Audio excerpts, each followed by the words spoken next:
Hi, my name's Azzah, and my friend Darlene Mansell. I'm interviewing an amazing woman. You've got to know about her.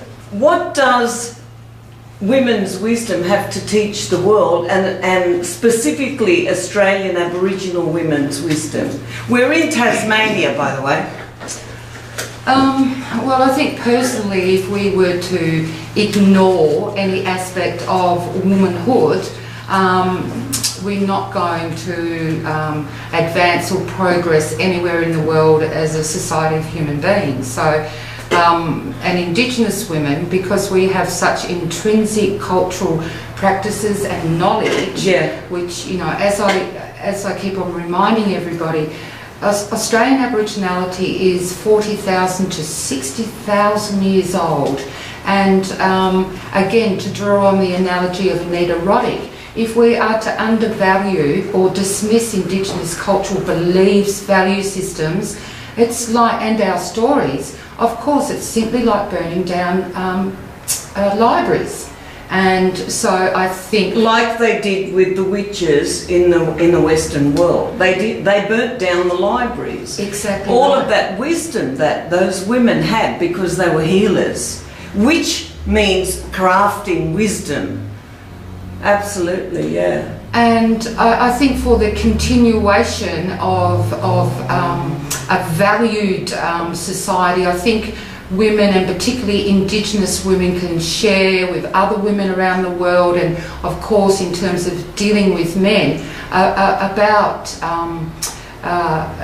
your value system, about children, about community. I mean, as we know, it's women who birth, who look after children, who keep the world going. And that is somehow undervalued in today's society. I think, you know, we are a global village, and I think it's important that we keep sharing as women all across the world. We've got to maintain the ability to share and to value Indigenous knowledge. What about in your culture, you know, hundreds of years ago, whenever, what was women's roles? Were women valued? Was women's wisdom valued then? Well, I have a belief that I think it had much more value than what it does today, Azzah, because I think that's how we nurtured, we sustained Mother Earth, we continued having our children, generations, passing down stories. I mean, I guess for me as an Aboriginal woman from Australia, there's one really important aspect which the rest of the world doesn't hear about, and that is Australia is a very racist country. Now, a lot of people don't like to hear that, or would dismiss my opinion and confront me about that. But the reality is, based on fact, or, you know, what physically happened. Well, that's right. I mean, even in modern day Australia now, Aboriginal people in this country are treated as second-rate citizens. It's not uncommon, and it goes unknown that Aboriginal people, day by day as I speak to you, are being abused, exploited, you know, bullied, and I think there's this almost naivety that the rest of the world has about Australia, and they don't really have an understanding that we do house the oldest living Indigenous human culture in the world. And I think that Australia still hasn't come to terms with that, and it's really quite sad, because what we're doing is a disservice to our young people to tell them the truth about history.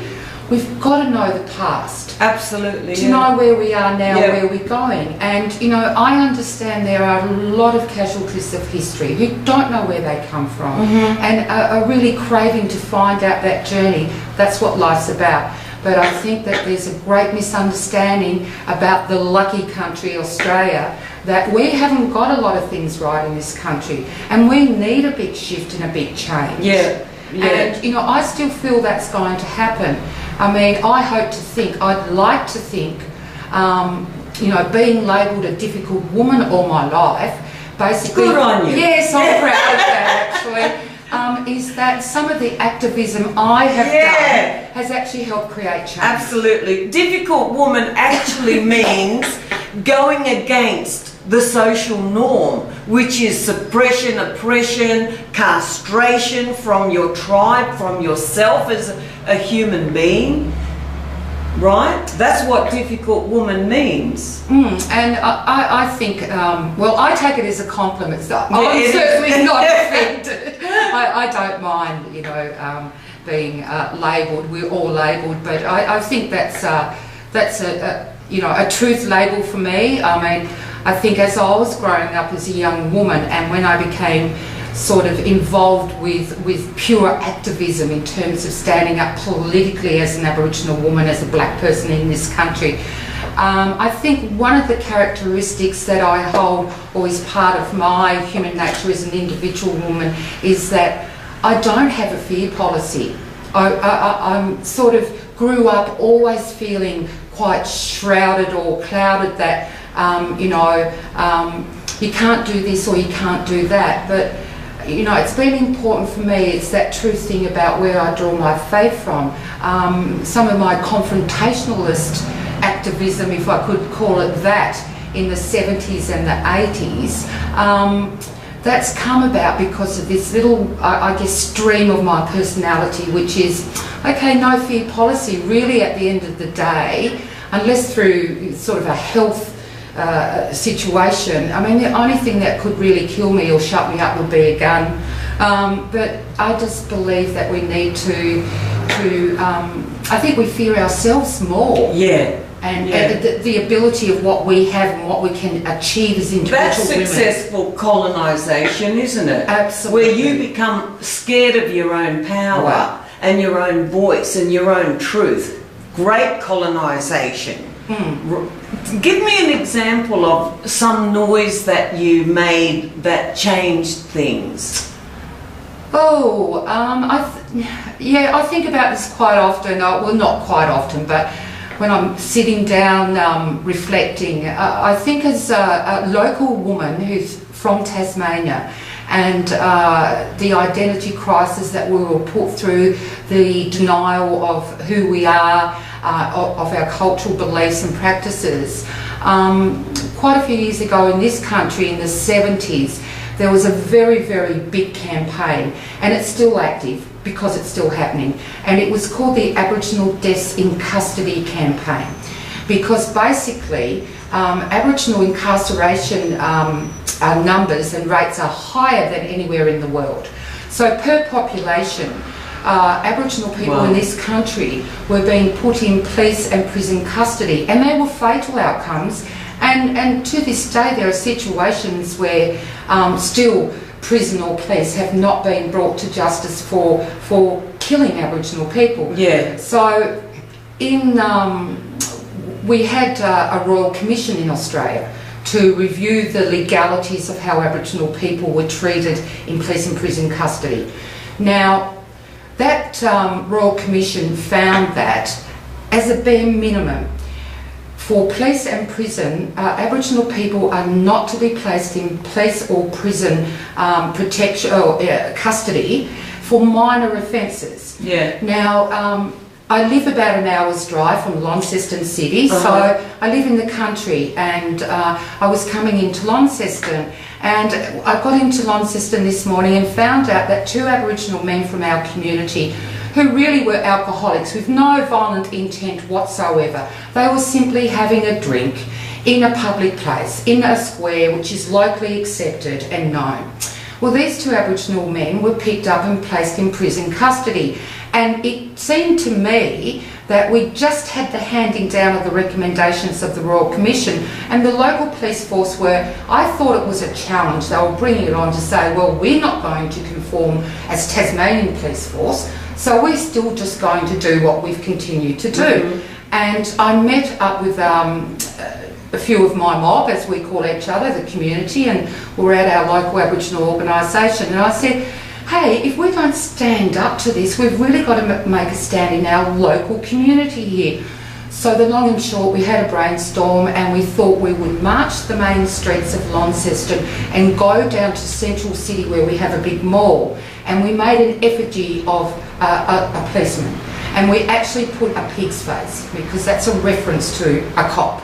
and we released a lot of media, national, we went international, because we wanted to shame Australia that they weren't committed to practicing what they preached. And so as a local woman in a small town of about, 60,000 people, pretty conservative town, we marched the streets. I led the march, and we went to the central mall in town. It was very, very busy.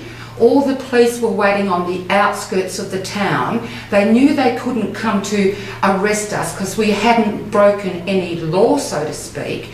And they knew, because we had released the media nationally and internationally, if they were to come in, it would just generate, an ugly situation that they weren't doing what they were supposed to do. So we actually, it wasn't premeditated, but it was just the spontaneity of the situation. In the protest action, we lit the effigy. So that was pretty confronting for little old conservative Launceston. All of a sudden, a group of 20 Aboriginal people are marching the streets at peak hour lunchtime, and this difficult woman, being me, leading, and is saying, we're not going to take this anymore, and we need to make a point. So we went to the Central Mall, and then I had a local member, a bureaucrat from the local council, come to attempt to tell me I was breaking a bylaw. I said, I do not care about the bylaw. We've got bigger issues going on. Well, it was pretty confrontationalist for Tasmania and for Launceston. And, some people may think, well, that's a silly story, or that was a stupid thing to do. But for the time and what we needed to do, I thought it was very appropriate. And then from doing that, after we burnt the police effigy, we got what was left of that, and about 30 of us marched around to the local police station in Launceston, and we did a sit-in until they released those 2 Aboriginal men. Wow. Then within an hour, they had to release them because it just went national and it embarrassed them.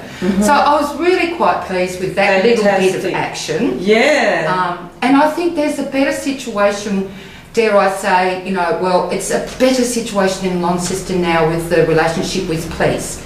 There's a little bit more negotiation that goes on. They know we have our people who go to the park and drink. All they want to do is have a drink and be happy. They don't want to get aggressive. So it's not so, it's not such a difficult relationship. I'm not saying it's perfect, but I think there's been change in attitude from, the likes of the police system. That they can just do anything they want. Exert their power anytime.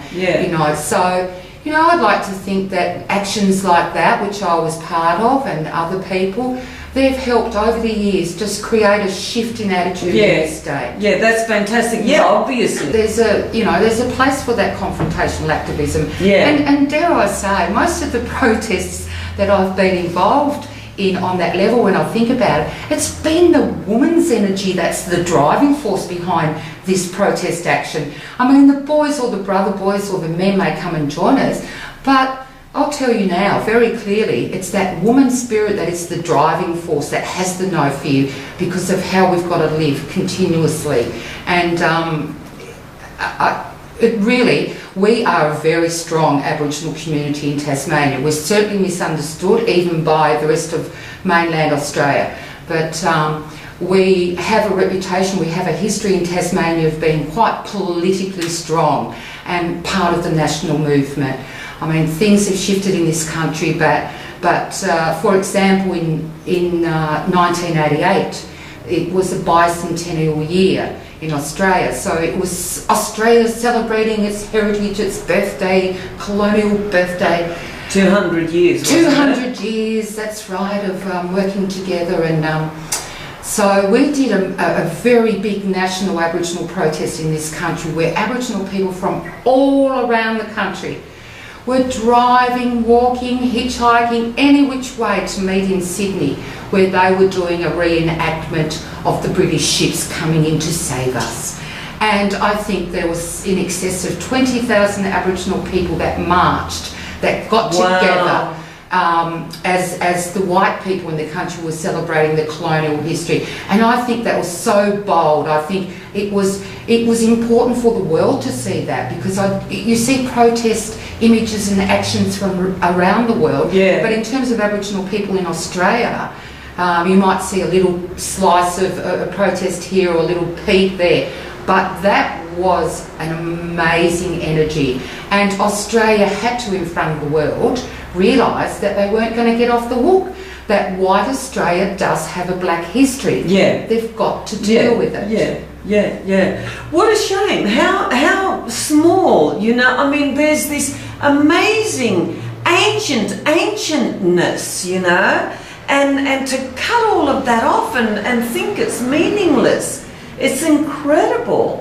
Oh, it is, and the astounding thing, I mean, there's been a shift, but there has to be a bigger shift. I think we're still doing a disservice to all our young people in this country. For example, on the education level, there still not is enough truth, whether it's academic or whether it's shared culturally or one-on-one. But I think we are doing a disservice to our young people in this country by not acknowledging Aboriginal history in its truest form, and that it still exists. And it's not something back there. We live with it, be proud of it. It is being part of and being it does Australian. still exist, doesn't it? Yeah, Totally. I'm fortunate to say, I mean, there's been a big shift. We've had some changes. We're getting sort of more access to Indigenous people, Indigenous stories. Schools and the education system are opening up to it more. But again, you know, a lot of Australian history is based on a lie. Captain Cook did not discover Australia. The rest of the world need to know that. And he's not the forefather of Australia. He invaded. He came here because he could not see a fence, black people, harvesting of the land, terra nullius, no one lives here, we'll put the flag in, this now belongs to us. And, you know, it's that's a cultural aspect of Australian life, that is still a big part of Australia, still believe that and still have that attitude and carry that attitude. So it's really quite hard work living in Australia as Aboriginal people, because you've sort of got to constantly convince, tell your story, and to try and get through. But I guess as a mum now of two young men, it's so important to involve the young people and make that link connection with that elder wisdom. You know. So, just generally, how are Australian Aboriginal people seen by white people here? Still a problem to a big degree. I mean, there is a big shift. There's a push under the banner of reconciliation in this country, that we need to heal the wounds of history. There's been some attempts of that of recent times, but I still think the country has a big shift to make. And I think that we can't wait forever. We've really got to be a bit more mature about this and get on with it. You know, we've passed the 200th birthday. The Gammon birthday. But the invasion birthday. That's exactly right. So there's been a shift. For me, it needs to go a little bit quicker. I just think that we need to really connect the younger generation of Australians with this ancient wisdom, and particularly with ancient women's Indigenous history in this country. And there are so many women around every corner of this country that work towards that, as there are women all around the rest. I've gone to a range of gatherings of Indigenous and Aboriginal peoples from around the world, whether it's been here or a couple of other places. But I guess there is such a misunderstanding about our ancient history, which is linked to who we are now. But we have Indigenous men and women, elders who live on the Big Island, and they know stories from thousands of years ago, and will sing stories and tell stories about the stars, the universe, the trees, the earth, the wind, the animals. And, you know, to ignore these as part of Australian culture is to devalue and do such a disservice to all of us. All of us. And the world too. That's the world. because that's like human heritage, isn't it? Absolutely. It's human. We have to know about ourselves. The way to be colonised is not know who you are, right? Absolutely. And that wisdom, thousands of years old wisdom, is so important. Oh my God. So there's certainly challenges that we face in this country. It certainly can be seen as hard work. We constantly have to, live with that situation of the denial of our existence, our rights that are attached to that as cultural peoples of the world. But I think I've noticed a change that from when looking at non-Aboriginal people in this country, there has been a greater shift of understanding. I will say that. Because I think, maybe within the next 5 years, Australia as a nation is dealing with a new issue of its identity, and our national government at the moment is involved, it's early stages, but there have been Aboriginal people involved in discussions, and this will be ongoing, about a Bill of Rights for Australia.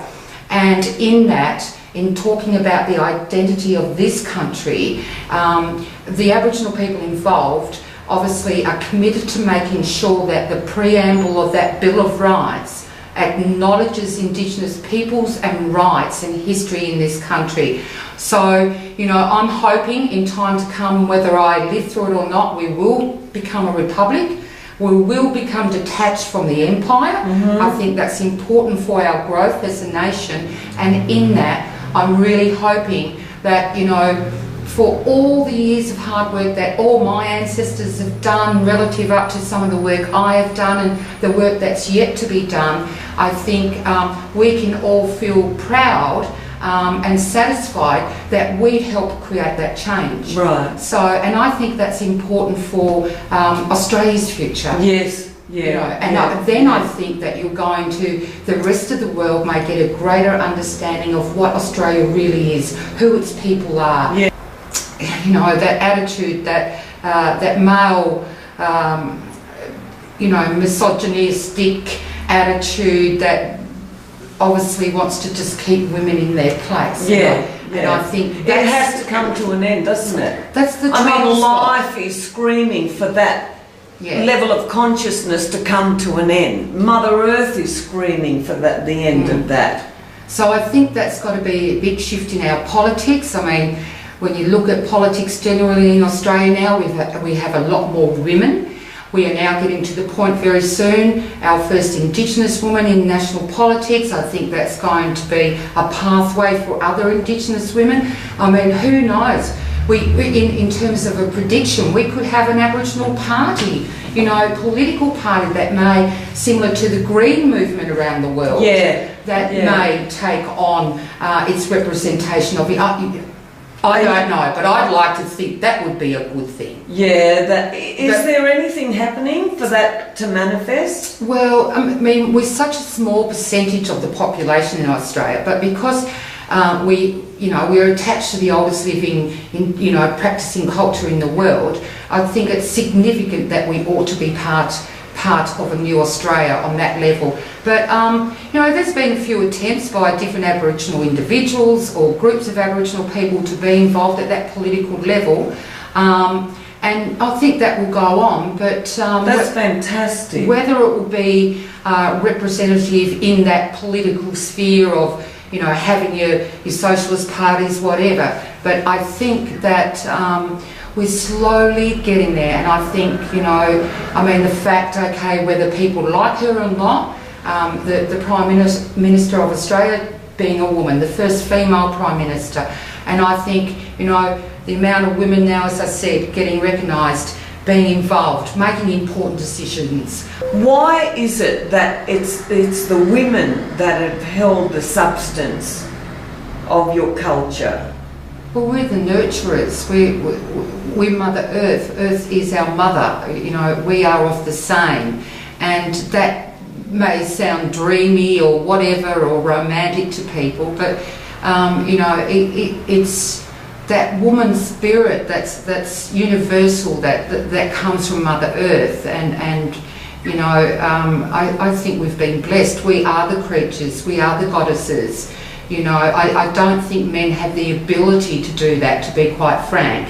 And the world is pretty messy now because they've had too much power. But, you know, I think it'd be crazy to think about the dysfunctional life that we would lead if, you know, it had been left up to the man, because I just really... Well, that's already the way it is, isn't it? I don't think men are capable of the nurturing aspect of maintaining that life, nurturing of life. Nurturing of life. And, you know, it does rest with us. And it is part of who we are. Yeah. And the earlier you get to understand that as a woman, I think it will be easier the path we tread. Mm-hmm. You know, I take it on, I love it, I'm serious about it, yes. Mm-hmm. And I really don't think men get it, you know, and that's really got to change. You know, that's really got to change. Yeah, yeah. In every culture. Absolutely. Yeah. Everywhere. In every culture, that has to change. Absolutely, yeah, yeah. Obviously, because global warming and everything else that's going on, the pollution of the oceans and all of that, yes, it has to change. And it is up to women, yeah. Yeah. Tell me one story of a teaching. Well, I guess like possibly corroborees. I mean, we had them down here, our old people had them, but ochre is very significant to Aboriginal women. And what's that? Ochre is of the earth. It's like silk. It's like, well, I think it's like silk. It's earth. It's colour. We have different ochres. We have beautiful red ochre. We have yellow, white, black. Ochre was a very significant part of my ancestors from Tasmania too. We have very special sacred areas on this island where we can go and collect ochre. And in fact, it was women in our community on this island that when our mob would get together for a big corroboree over a period of days where they'd have a fire, they'd sing... Corroboree means celebration. Yes, celebration coming together. So our old people, my old people, prior to colonisation, would gather together in a special place, a sacred place that had meaning. And the women would go and collect the ochre. So they would go off together as a group of women, collect this ochre, and it had its spiritual significance for your unification to your spirit world, your dream world. And so the women would then collect the ochre, bring it back down, and there'd be a process of decoration, of painting one's body. Pardon me. And then different coloured ochres represented different stories. And it was just beautiful, some of the images I'm aware of that exist of our people. Excuse me. And so we would have our corroborees over a period of 4 days, 3 nights, where the children, the men, the women would share stories, and we would sing to Mother Earth or do ritual performances to call on the Great Spirit God to seek advice from the dream world. And that is relevant to us as much as it is to mainland Australia. And there is a myth that we in Tasmania are disconnected from that. But us women down here, our ochre is significant.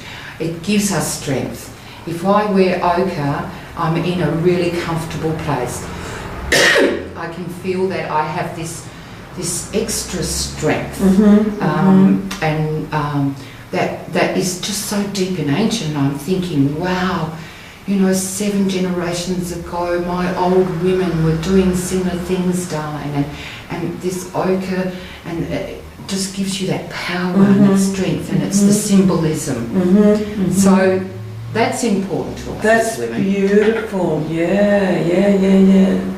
And dream time is the connection to the spirit world to get guidance. To seek guidance. Do you know that Carl Jung was very big on that, you know? In dream time is where the truth of your soul was exposed to you, you know, and it was guidance from the spirit world, from your spirit and from greater spirits. Well, that's true, and I have a firm belief, and and nobody will change my mind, even other Aboriginal members of my community. But the pathway, the journey I travelled, the people I've been connected to, the stories, the relationship I formed with myself, the land, going back out to the mountains, giving birth to my son, a whole range of experiences. Our people, the mountains on this island were very significant, like most mountains are, I guess, if you really do research around the world, landmarks. And so in relation to our dreaming stories in Tasmania, our old people, if they wanted to talk to our great ancestral spirit called Moini, they would have to walk up to a mountain, and they would spend something maybe like 7 days. And they would live on top of the mountain, and they would use different ceremonial practices to draw to Moini for the great spirit, ancestral spirit. And if there was an issue going on, for example, if they were saying, you know, we're losing a lot of our animals, there's been, you know, a lot of them have been killed, or something is happening, or is there sickness going on the land that is poisoning our animals, what do we do, Great Spirit? That process is how it would have happened. They would have walked to the top of the mountain. They would have had representatives from the different clans or tribes.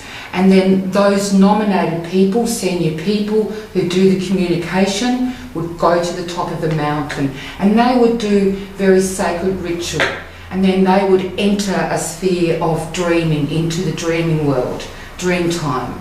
And so that's relevant to us here oh my Tasmania, God, yeah. as much. And so as an Aboriginal woman, for me, I've gone to country and I've done that so I can reconnect. I've climbed to the top of what I believe is just a magical, very special mountain. And I think it's through that heart intelligence that's my connection to understand it. And I've placed myself to think and to feel and to how, and it can happen, and it will. Oh my God. And so I think there's such a wealth of knowledge and a beauty of culture that we have in Tasmania that not many people, even local Tasmanians, would know about. And the rest of Australia wouldn't know about. I mean, I guess for the rest of the world they see these images of dark-skinned people with little red laps and headbands and paints and dancing in the dust and the dirt, and they think that all Aboriginal people in this country are like that. Not true. Certainly that is a big aspect for desert people, for other people, but different people use colours because they represent or symbolise different aspects of what they're seeking or their story. So that's beautiful. It's just not relevant to everybody. We just, you know, we have variations. And our dream time down here, you know, our creation stories, they can tell us about how the stars were created. We have this knowledge. It's been a long time coming. It's out there. But because colonisation wanted to keep on taking from us. And at one point in my life as a young woman, a young Aboriginal woman, I do remember, I get quite sad, Azzah, because I think, gee, darling, everything's been taken from you. You know, not so much your identity, but you've had so much taken from you. How can you feel a whole Indigenous woman? Then I clicked to it that it is out there. Yes. I just have to connect with it, darling. So once I made that connection, I've just travelled a different journey, and it's just given me an inner strength that is with me now. You look at I've got the cough up. That's true. That's fantastic. That is true. so important. That's what I've done. That's why I went and had him under the mountain and had my baby. Went and tried those things. Went and sat on the mountain and went and drew and talk, you know. You've got to, you know, you've got to have a go at it. Otherwise you won't know. It's that fear that you have inside yourself, or fear of yourself, fear of your own power, and not knowing how to connect with Great Spirit. That's it. You just have to take your time. You just have to find that space in a day, in a week, in a life, in a moment, and you can do it. And you know, I truly believe we just have so many significant places on this island that the truth that, you know, those beautiful cultural stories should come out instead of just looking at all the negative or sort of saying, no, it didn't really happen down here, and the real Aborigines live in the Northern Territory and all that, and being undervaluing us down here. It's just doing a disservice to everybody. Yeah, yeah. But, you know, I'm comfortable with what I believe in. Yeah. Yeah. I think that's so important for humanity to connect with their own spirit and with great spirit, whatever that is, you know? Yeah, absolutely. Some people call it God, some people call it love, whatever great spirit is for you, to connect, to have that connection. Because if you don't, you are lost. And you are lost. From what my experience is, it's a warmth, it's a sensation, it's a feeling, that it's an emotion that you just can't get anywhere else. Yeah. And it just, you know, it's that faith, I mean, it's that higher being of love, of power, of, you know, and connecting with it, you know, makes you a better person, I guess. Yeah, yeah. Makes you you, doesn't it? Yeah, well, it makes you really you. Yeah. Instead of some carbon copy of yourself. Exactly right. So then you can be the best person that you can be. And, you know, that's what sort of guided me, I guess. You know, sometimes I've got it wrong and we all trip up. But at the end of the day, I won't stop being who I am, my nature, my character, my heart intelligence, my articulation. You know, I'm happy to debate with anybody, but at the end of the day, that's just about words. It's not about feeling. And heart intelligence is the highest level of intelligence that we can have and we can share. Yeah, yeah. You know, and that's actually, don't be frightened about that or scared. That's pretty easy because it's sharing the feeling of who we are. It's not about who can articulate the longest word or the Latin meaning of this word. It's nothing to do with that. It's actually quite a very easy process if we allow ourselves to go there. Yeah, that's great. Thank you so much. Isn't that the most important thing in the world? Isn't that incredible? Women's wisdom, Australian Aboriginal women's wisdom. So important. Thank you. Thank you. Thank you. Wow.